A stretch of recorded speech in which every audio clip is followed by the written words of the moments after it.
আপনি দেখছেন news Bengal 24 YouTube channel. ইতিমধ্যে বেরিয়ে আসলো আজকের বাছাই করা 60টি তাজা খবর।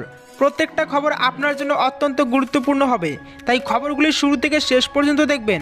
আপনার কাছে ছোট্ট একটা অনুরোধ, ভিডিওটি দিয়ে একটা লাইক করবেন, আর চ্যানেল নতুন থাকলে অবশ্যই চ্যানেলটিকে সাবস্ক্রাইব করে পাশে আসা ঘন্টাটা চেপে দেবেন এই রকম লেটেস্ট ও ট্রেন্ডিং খবরগুলি সবার আগে পাওয়ার জন্য। শুরুতেই চোখ রাখবো প্রথম খবরের দিকে। জোর বিপাকে দলবদলু বাইরন বিশ্বাস, সাত সকালে বিধায়কের বাড়িতে কেন্দ্রীয় তদন্তকারী সংস্থার হানা। প্রথমবারের জন্য ভোটের ময়দানে নেমে সকলকে চমকে দিয়েছিলেন বাইরন বিশ্বাস। রাজনৈতিক কারণে একাধিকবার চর্চার শিরোনামে উঠে এসেছেন এই নেতা। এবার সেই বাইরনের বাড়িতে হানা দিল আয়কর দপ্তর। সূত্রের খবর, আয়কর ফাঁকির অভিযোগে কেন্দ্রীয় বাহিনীকে সঙ্গে নিয়ে বিধায়কের বাড়িতে পৌঁছে গিয়েছে আয়কর দপ্তরের আধিকারিকেরা। অভিযোগ, দীর্ঘদিন ধরে তিনি কর ফাঁকি দিয়ে আসছেন বিধায়ক বিশ্বাস। সেই কারণেই তার বাড়িতে আয়কর হানা।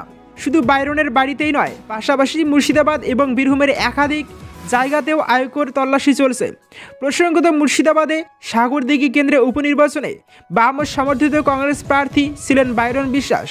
শাসক দল তৃণমূল কংগ্রেস বিজেপিকে হারিয়ে বিপুল ভোটে জয়লাভ করেছিলেন তিনি।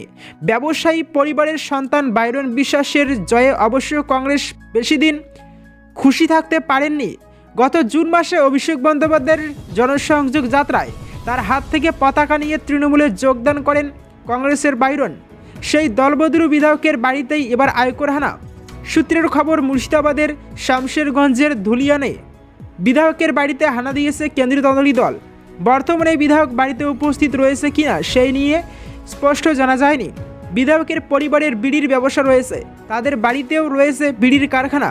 শামশেরগঞ্জের পাশাপাশি বিধায়কের সাগরদিঘির বাড়িতেও চলছে তল্লাশি। মমতা মোদির সঙ্গে বৈঠকে নবান্নে ঢুকে শুভেন্দুর হুঁশিয়ারি, 1 ইঞ্চি জমিও ছাড়ব না। ঘড়ির কাঁটায় 11টা বেজে 45 মিনিট। 3 জন বিধায়ককে সঙ্গে নিয়ে বুধবার নবান্নে পৌঁছে গেলেন শুভেন্দু অধিকারী। আচমকা বিরোধী দলনেতার আগমন ঘিরে শোরগোল পড়ে যায় নবান্নে। ভিজিটর্স রুমে বসে থাকতে দেখা যায় বিরোধী দলনেতাকে। প্রায় 30 মিনিট নবান্নে ছিলেন তিনি সহ বিজেপি বিধায়করা। পরে বাইরে এসে শুভেন্দু বলেন, রাজ্য সরকার পশ্চিমবঙ্গের মানুষকে বঞ্চিত করে, বাংলার উন্নয়নের অর্থ নয়সয় করে দিল্লিতে নাটক করতে গেছে। তারই জবাবে আমরা তথ্য দিয়ে গেলাম মুখ্য সচিবকে। কী তথ্য? শুভেন্দু জানান, মোদির জমানা বনাম অতীতের কংগ্রেস জমানা। কেন্দ্রের পক্ষ থেকে রাজ্যের বরাদ্দ অর্থের পরিমাণ সংক্রান্ত তথ্য নিয়ে এদিন নবান্নে পৌঁছেছিলেন তিনি। শুভেন্দু বলেন, মুখ্য সচিবের মাধ্যমে রাজ্য সরকারকে বার্তা দিয়ে গেলাম যে এখানে বিরোধী দলকে ভোট দিলে মানুষকে সরাসরি সুবিধা থেকে বয়কট করা হয়। বাংলায় গণতন্ত্র বলে কিছুই নেই। বিরোধী দলের বিধায়কদেরও উন্নয়নের বৈঠকে ডাকা হয় না। এই কথাগুলো জানিয়ে যেতেই এদিন নবান্নে এসেছিলাম, কারণ বাংলার বঞ্চনা নিয়ে মুখ্যমন্ত্রী মমতা বন্দ্যোপাধ্যায় দিল্লিতে ড্রামা করতে গেছেন। তাই বাংলায় কী ধরনের বঞ্চনা হচ্ছে সেটা সকলের জানা দরকার। নবান্নে 144 ধারা জারি থাকে, সে কারণেই না জানিয়ে তাদের এই নবান্ন অভিযান। এ কথা জানিয়ে শুভেন্দু বলেন, জানিয়ে আসতে চাইলে ওরা নবান্নে ঢুকতে দিত না, তাই না জানিয়েই আমরা চলে এসেছি। নবান্নে দাঁড়িয়ে বলে যাচ্ছি, আমরা 1 ইঞ্চি জমিও ছাড়ব না, পিছু তারা করবই। এদিন শুভেন্দুর সঙ্গে ছিলেন দলের বিধায়ক শঙ্কর ঘোষ, চন্দনা বাউরি, বিশাল লামা। শুভেন্দুর দাবি, তিনি মুখ্য সচিবের সঙ্গে দেখা করে তার দাবি কথা জানিয়ে এসেছেন। শুভেন্দুর অভিযোগ, কেন্দ্রীয় প্রকল্প বঞ্চনা করা হচ্ছে বিরোধী দলের কর্মী সমর্থকদের। অন্যদিকে সরকারি বৈঠকে ডাকা হচ্ছে না বিরোধী দলের বিধায়কদের। উদাহরণ হিসেবে সম্প্রতি উত্তরবঙ্গের 4টি প্রশাসনিক বৈঠকের প্রসঙ্গ টেনে আনেন তিনি। তবে রাজ্য প্রশাসনের তরফে এখনও এ ব্যাপারে কারো প্রতিক্রিয়া মেলেনি। প্রধানমন্ত্রীর মুখ থেকে আসন ভাগাভাগি, লক্ষ্য পূরণে ভবিষ্যৎ পরিকল্পনাই বা কি ইন্ডিয়া জোটের? আগামী বছরের লোকসভা নির্বাচনের প্রস্তুতি ও কৌশল তৈরি করতে দিল্লিতে এদিন বিরোধী জোট ইন্ডিয়ার বৈঠক অনুষ্ঠিত হয়েছে। বৈঠকে অংশ নেন বিরোধী 28 দলের শীর্ষ নেতৃত্ব। 3 ঘন্টারও বেশি সময় দীর্ঘ বৈঠকে উঠে এসেছে একাধিক বিষয়। আসন ভাগাভাগি নিয়ে এখনও কোনো রফা সূত্রে আসতে পারেনি জোট। 31শে আগস্ট 1 সেপ্টেম্বর মুম্বাইতে জোটের শেষ বৈঠকে অনেক দল যুক্তি দিয়েছিল যে যত তাড়াতাড়ি সম্ভব আসন ভাগাভাগি নিয়ে সিদ্ধান্তে আসা জরুরি, কিন্তু সে বিষয়ে কোনো অগ্রগতি হয়নি। মঙ্গলবার জোটের নেতাদের একটি অংশ জানিয়েছে যে দলগুলি তাদের বৈঠকে একটি বিস্তৃত বোঝাপড়ায় পৌঁছেছে যে 31শে ডিসেম্বরের আগে আসন ভাগাভাগি আলোচনা শেষ করতে হবে। অন্য একটি অংশ জানিয়েছে যে জানুয়ারির মাঝামাঝি নাগাদ আসন ভাগাভাগি শেষ হওয়ার সম্ভাবনা রয়েছে। তবে বেশিরভাগ দলই সঠিক সময় নিয়ে সন্দিহান। একটি বিষয় স্পষ্ট, উত্তরপ্রদেশ, পাঞ্জাব, পশ্চিমবঙ্গ এবং দিল্লি অন্তত 4টি রাজ্যে আসন ভাগাভাগি নিয়ে জোট সমস্যায় পড়বে।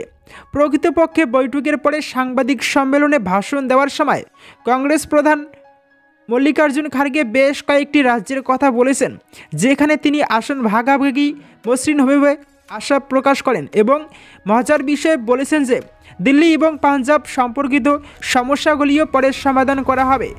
মুখ্যমন্ত্রী এবং টিএমসি সুপ্রিমো মমতা বন্দ্যোপাধ্যায়, যিনি সোমবার বলেছিলেন যে নির্বাচনের পরে তাদের প্রধানমন্ত্রী মুখ নিয়ে সিদ্ধান্ত নেওয়া উচিত, তিনি বিস্ময় প্রকাশ করেছেন যে জোটের একটি মুখ থাকা উচিত, হয় আহ্বায়ক বা প্রধানমন্ত্রী প্রার্থী।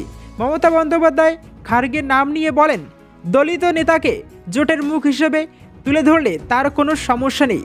দিল্লির মুখ্যমন্ত্রী এবং আপ নেতা অরবিন্দ কেজরিওয়াল মমতার প্রস্তাবকে সমর্থন করলেও অন্যরা নীরব থেকেছে। মঙ্গলবার বিরোধী জোট ইন্ডিয়ার 4র্থ বৈঠক অনুষ্ঠিত হয়, যাতে অনেক বিষয় আলোচনা হয়। 2024 সালের লোকসভা নির্বাচনকে সামনে রেখে মঙ্গলবার 19শে ডিসেম্বর দিল্লিতে বিরোধী জোটের 4র্থ বৈঠক অনুষ্ঠিত হয়। বিরোধী দলের প্রধানমন্ত্রী পদমর্যাদার বিষয়ে সিদ্ধান্ত নেওয়া হতে পারে বলে জল্পনা ছিল। বৈঠকে বাংলা এবং দিল্লির মুখ্যমন্ত্রীরা জোটের প্রধানমন্ত্রী প্রার্থী হিসাবে মল্লিকার্জুন খার্গের নামও প্রস্তাব করেছিলেন, যার উপর কংগ্রেস সভাপতি এই বলে প্রত্যাখ্যান করেছিলেন যে আগে নির্বাচনে জয়ী হওয়া প্রয়োজন। প্রধানমন্ত্রীর মুখে মমতা ও কেজরিওয়ালের প্রস্তাব।